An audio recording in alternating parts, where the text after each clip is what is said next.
काय बघता येतं का नाही? जर माणसं पाहून गाडी चालवा. अहो तुम्ही जरा मागे थांबायचं ना, मग गाडी येते अचानक, कळत दिसत नाही का तुम्हाला? अहो माग थांबायचं म्हणजे मला काय माहिती होतं काय तुम्ही इथून येताय म्हणून? मॅडम, पोरांना शिकवा, आम्हाला शिकू नका. अहो काय कळलं का? बोलायची पद्धत आहे काही तुमची? कळलं का? म्हणजे आम्हाला लागलं असतं मग. अहो म्हणजे चूक तुमची, वरून तुम्ही आम्हालाच बोलायचं. मा बाप कोण आहे माहिती का तुम्हाला? हा, कोण आहे? कोण आहे म्हणजे? अहो तुम्ही ज्या गावात शिकताय ना, ज्या गावात शिकवताय ना, त्या गावाचा सरपंच आहे माझा बाप.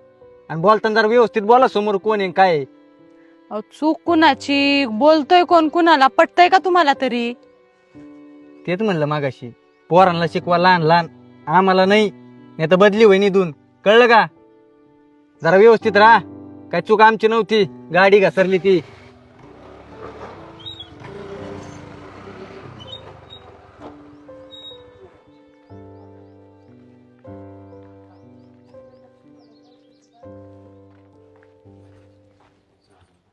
मावशी, सरपंच साहेब आहेत का? हो आहेत ना. काम होतं, जरा बोलवता का? आहो आहो येता का बाहेर जरा? काय झालं मॅडम, काय काम होतं?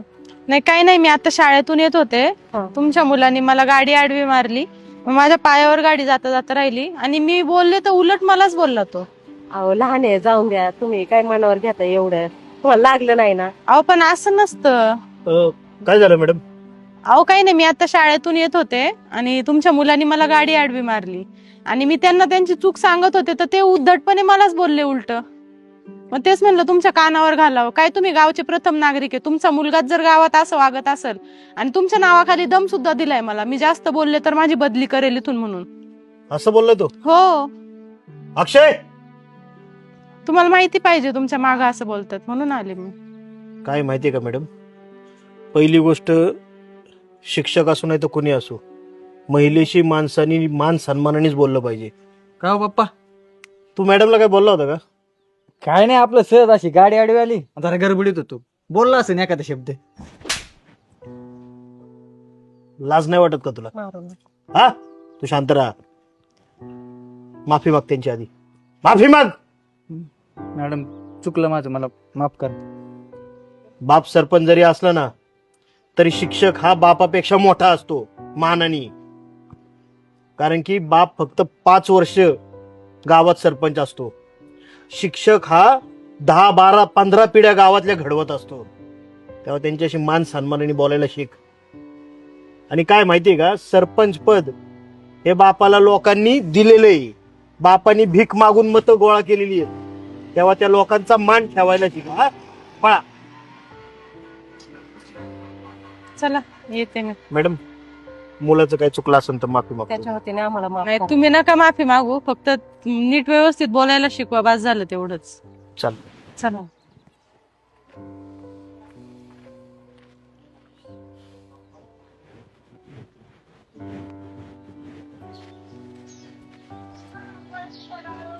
चहा पेणार का? हा ठेव चार, आलोच. मला बोलायचं होतं थोडं. काय बोल. मगाशी तुम्ही त्या मास्तरीनबाईंसमोर त्याच्या कानफाडात मारली, ते बरं आहे का? अगं मग चुकलं काय त्यात? त्याला शिक्षा होणं गरजेचं होतं. अहो शानसूरतं पोरग आहे, बराबरीला आलेलं पोरग आहे, त्याला असं लोकांसमोर मारायचं? हे बघ, मुलगा किती वयाने मोठा झाला ना तरी बापापेक्षा बारीकच असतो. आणि जी गोष्ट चुकीची आहे ना त्यात शिक्षा मिळालीच पाहिजे. मग तो मुलगा शहाणा असो, मोठा असो, छोटा असो, त्याला त्याच्या चुकीची जाणीव झाली पाहिजे. त्या मॅडमनी सांगितलं गावात त्याला मार खाल्ला ना. हा, मग काय होणार आहे? त्यात काय कमीपणा वाटायचा आहे?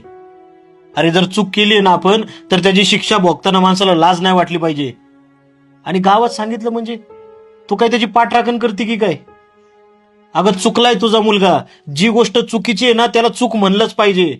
भले तो आपला मुलगा असू नाही तर दुसऱ्याचा मुलगा असू. पण त्याला कमीपणा वाटेल ना. मग कमीपणा वाटेल म्हणजे तो कोण आहे असं मोठं? हा, का सरपंचाचा मुलगा आहे म्हणून सगळं माफ आहे काय त्याला? सरपंचाचा मुलगा जरी असला ना तरी त्याच्या मनावर हे बिंबवू नका तुम्ही कधी की तुझा बाप मोठा आहे, तुझ्या हातून काही गुन्हा घडला तरी चालेल. उलट त्याला धाकात ठेवा. त्याला जाणीव करून द्या की तू लोकांशी नम्रतेत वागलं पाहिजे. आपणच आपल्या मुलांना बिघडवायचं नसतं. मन कठोर करायला लागलं ना तरी चालेल, पण त्यांच्या चुकीची जाणीव त्याला झाली पाहिजे. अहो शिक्षक म्हणजे आज कोण आले? गुरुजन आली ते. त्यांना तुम्ही असं बोलताय उलट पालट, आणि ही शिकवण देणार का तू मुलांना? उलट बोललं तरी चालतंय, तू सरपंचाचा मुलगा आहे. आईची माया कुठेही उपयोगाची नाही. वेळ प्रसंगी चुकीला चूक म्हणलंच पाहिजे मुलांच्या.